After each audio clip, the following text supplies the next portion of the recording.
तो श्रीमद् भागवत में भी गोपियों ने कहा है कि प्रभु भले आपका दर्शन ना हो चल जाएगा, किंतु आपकी कथा रूपी गंगा यदि हमें ना मिले तो हम मर जाएंगे। ये गोपियों ने कहा है गोपी गीत कि तब कथामृतम तप्त जीवनो कविभिरीडितमो कल्मषापहम् श्रवणमंगलम श्रीमदाततं भुवि गृह्णन्ति ते भूरिदा जना। इस श्लोक में गोपियां कह रही हैं कि जो भगवान की कथा को करवाता है, कथा का आयोजक बनता है या कथा को सुनता है, बोले वो भगवान की कथा का सबसे बड़ा दानी है। जैसे आप लोग विचार करिए, आप लोग ये कथा धनसेना परिवार करवा रहा है, 22 तारीख से इस कथा का प्रारंभ हुआ। अब यदि इनके मन में भगवान की कथा को कराने की, भगवान के कथा के आयोजन की यदि प्रेरणा ना जागती तो क्या कभी हम बेलपाली आते कथा सुनाने? नहीं आते। क्या आप लोग 3 घंटे यहाँ आकर इस खेत में आकर बैठते? नहीं बैठते। क्यों? क्योंकि भाई बिना काम के थोड़ी बैठते ऐसी गर्मी में। वो तो यूं समझो कि परमात्मा की कथा हो रही है, तो कथा क्या कर रही है? आपको 3 घंटे तक कम से कम अपने में लगाकर रखी हुई। हमने पहले भी कहा था ना, व्यक्ति को कथा सुनने के 1-2 फायदे नहीं, बहुत सारे फायदे हैं। पहला तो फायदा क्या है कि 3 घंटे कम से कम भगवान की याद करते रहते। यदि यहां ना बैठो तो महाराज दुनिया भर के जितने काम हैं सब करो, किंतु कथा कभी ना सुनो, है कि नहीं? भाई अभी भी यहाँ हो रही है कथा तो बैठे, और ना हो रही होती तो बोले आराम से घर में पड़े होते, शादियां अटेंड कर रहे होते, मोबाइल चला रहे होते, टीवी देख रहे होते, सब कर रहे होते, किंतु ये पक्की बात है कि परमात्मा की कथा नहीं सुन रहे होते। किंतु यहाँ पर बैठकर सबसे बड़ा फायदा है ठाकुर जी की कथा का कि हम भगवान की कथा रूपी गंगा में स्नान कर रहे हैं। इसी कारण तो गोपियां कह रही हैं कि जो कथा सुनाता है और जो कथा का आयोजक बनता है, यानी जो कथा करवाता है, वो दोनों क्या है? वो दोनों धन्यवाद के पात्र हैं। तब कथामृतम तप्त जीवनम कविभिरीडितं कल्मषापहम् श्रवणमंगलं श्रीमदाततं भुवि गृह्णन्ति ते भूरिदा जना। श्री रामचरितमानस में भी बहुत अच्छी कथा आई है। जब पार्वती मैया को शंकर जी कथा सुना रहे थे, पार्वती का पहले जन्म कौन सा था? सती का। फिर सती के बाद वहां क्या बनी? पार्वती। तो जब पार्वती को भगवान शिव कथा सुना रहे थे तो पार्वती मैया ने प्रश्न पूछा। क्या बोली? देखो, प्रसंग में बताया जा रहा है कि जो भगवान की कथा सुनते हैं उनका धन्यवाद केवल दुनिया के लोग नहीं करते, अपितु भगवान देवादिदेव महादेव भी करते। जैसे अभी धनसेना परिवार कथा करवा रहा है तो सब लोग इनसे यही कह रहे होंगे, भैया बहुत बढ़िया आयोजन करवा रहे हो, आज 6 दिन हो भी गए, 1 दिन और बचा है कल का बस।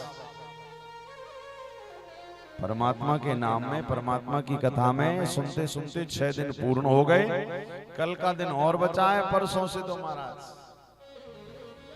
जो लोग कहते हैं ना बाद में सुन लेंगे, बाद में सुन लेंगे, उनसे कहना भैया 6 दिन ऑलरेडी निकल गए, 1 दिन और बचा है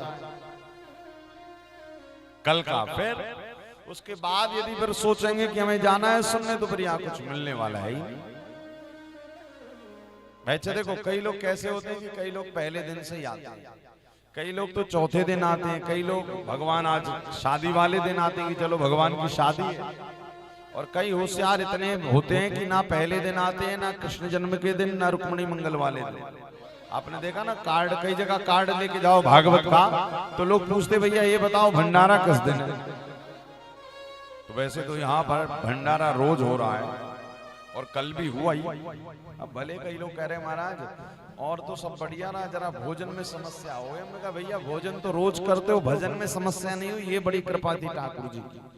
कल भोजन तो अब वो कई लोग नकारे, बस बाकी तो सब बढ़िया रहा, जरा भोजन में समस्या हो। हमने कहा भोजन तो रोज यहाँ नहीं किया तो घर में कर ले। किंतु कल भगवान की कितनी बड़ी कृपा थी कि हमारी कथा पूर्ण हो गई, भजन हमने पूर्ण कर लिया, नाच लिए, गा लिए, सब अपने अपने गंतव्य पे चले गए। उसके बाद फिर इंद्र देवता ने कृपा कर दी। अच्छा कल गिरा क्यों बताए ना, कल गोवर्धन पूजा थी। अब गोवर्धन पूजा थी सो भैया इंद्र तक हम लोगों ने खूब कल नाचा गाया झूमा, गोवर्धन की जय जयकार लगाई। तो जयकारा कहां पहुंच गई? इंद्र तक। तो इंद्र ने सोचा बेलपाली वाले हमारी जय जयकार बंद करके किसकी जय जयकार कर रहे, तो उसने गिरा। शुक्र मनाए, ठाकुर जी की कृपा माने कि हमारे यहाँ पर तो कुछ भी नहीं हुआ। अन्य जगहों पर तो पता लगा कल छत्तीसगढ़ में महाराज तूफाने आए, पता नहीं क्या क्या, और सब गड़बड़ हो गया।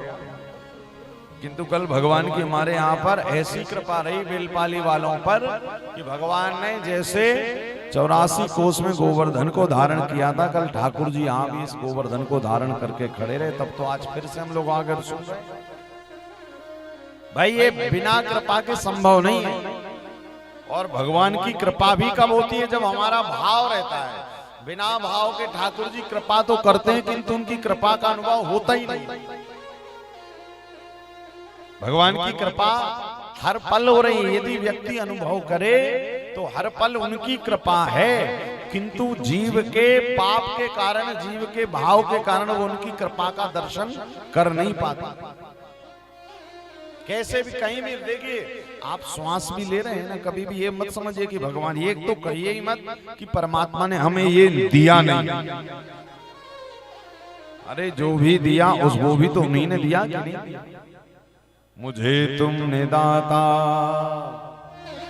बहुत कुछ दिया है, तेरा शुक्रिया है, तेरा शुक्रिया है।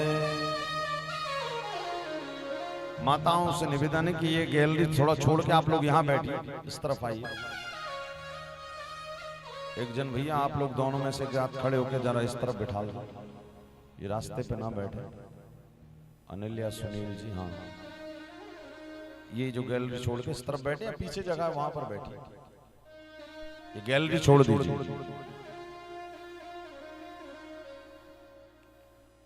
अब सब परिवार वाले हैं ना, तो सबको लगता हम तो यहीं बैठेंगे, आगे ही बैठेंगे। चलो पीछे भी बैठ जाओगे तो सब भगवान की नजर में तो सब हैं। थोड़ा सा बस गैलरी का ध्यान रखें क्योंकि लोग आते जाते हैं।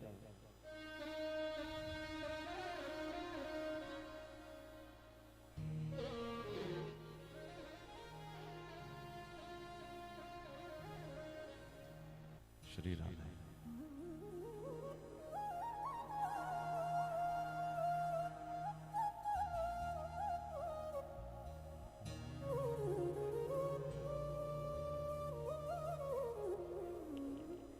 श्री राधा रमण लाल की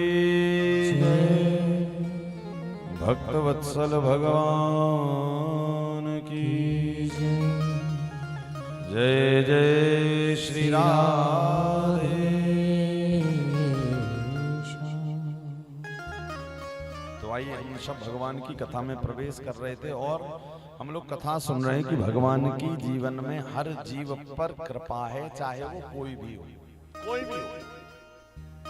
हमारी एक बार एक कथा हुई वृंदावन में, तो वहाँ एक माता जी आई और वो माता जी जब कथा में आई तो हमेशा रोती रहती। जब भी हमसे मिले तो कह रहे महाराज जी भगवान की कृपा नहीं है, जीवन में ये समस्या आ गई, ये समस्या आ गई। हमने कहा मैया इस धरती पर जन्म लेना ही एक सबसे बड़ी समस्या है। इस धरती में आए हो, इस धरती में जन्म लेना ही ये सबसे बड़ी समस्या है। यदि इस समस्या को अनुभव करते रहोगे, दिन रात इसके बारे में सोचते रहोगे, तो समस्या धीरे धीरे बड़ी हो जाएगी। जीवन में कैसे रहना है? समस्याओं का ज्यादा चिंतन नहीं करना, हमेशा परमात्मा से कहते रहना है भगवान आपकी बड़ी कृपा है। ये जीवन डायरी में नोट करने लायक बात है। क्या? हे प्रभु, जीवन में आपकी बड़ी कृपा, हमेशा कहते रहिए। बुरा भी चल रहा है ना तो भी कहिए आपकी बड़ी कृपा है, बड़ी कृपा। और एक दिन आपको सच बतावे कि भगवान की कृपा आप पर बरसने लगेगी और आपको उसका अनुभव भी होने लगेगा। समस्या में भी है तो भी कहिए आपकी बड़ी कृपा है। तो मैया पहले तो रोती थी, हमने उनसे कहा एक लाइन आप रोज बोला करो, भगवान की बड़ी कृपा है, भगवान की बड़ी कृपा है। बोले अच्छा महाराज जी क्या होगा? हमने कहा कह के देखो, क्योंकि ये सिद्ध की हुई बात है कि व्यक्ति मुख से जो कहता है धीरे धीरे उसके जीवन में वो घटित होने लगता है। आप यदि भगवान से रोज शिकायत करोगे प्रभु ये नहीं दिया वो नहीं दिया, आपकी बड़ी समस्या है, तो समस्या आ जाएगी। और यदि परमात्मा से रोज कहोगे भगवान की बड़ी कृपा है, बड़ी कृपा है, तो धीरे धीरे ठाकुर जी कृपा करने लगेंगे और आपको कष्ट में भी उनकी कृपा का दर्शन होने लगेगा। यही भक्त का स्वभाव है। भक्त कौन? बोले भक्त वो जो कृपा कष्ट पाकर भी उनकी कृपा का अनुभव करे, वो भक्त है। शंकर जी के पास देखो कुछ भी नहीं है, ना तो पहनने के लिए वस्त्र है, ना रहने के लिए मकान है। उसके बाद भी क्या कहते हैं? राघव जी आपकी बड़ी कृपा है। क्यों? बोले आपने कुछ नहीं दिया किंतु आपने एक काम दे दिया। क्या? मेरा मन कथा कहने में लगता है, ये आपकी बड़ी कृपा।